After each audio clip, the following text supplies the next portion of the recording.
công tôn tu sẽ lo vinh ngô ni tình in các ca sẽ là ra lệ mai tu khó về là hiền rin ta bre na om si lâu mang sẽ đi xuân min tiếng vang nung khang ren kan ei si lâu em kim ma sẽ lo câu vang mà kia na các cái sẽ lo thiếu em bố tô con mà ý là sẽ lo lâu thiếu bố đi xe rem mua tu at su ka sẽ min chuối xe đồ ti ka sẽ cha có thể lâm pan nín có leng lâm cả gió sẽ là buổi mang ăn lâu thinh trên mà sẽ cả bụi min chốt giang tree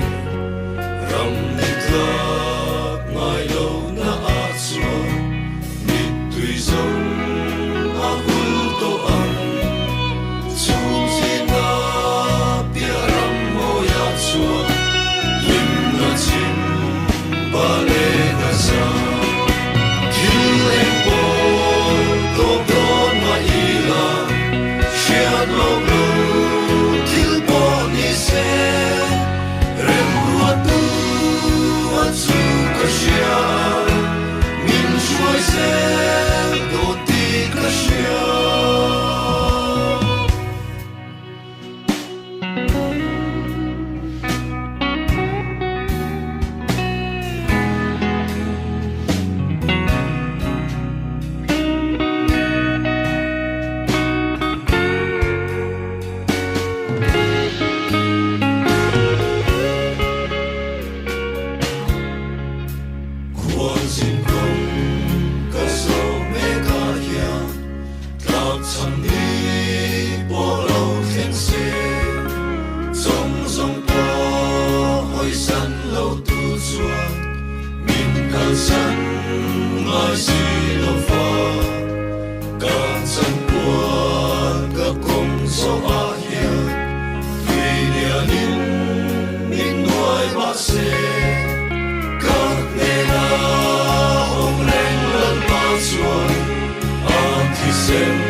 Min chuối zel đồ ti ka sia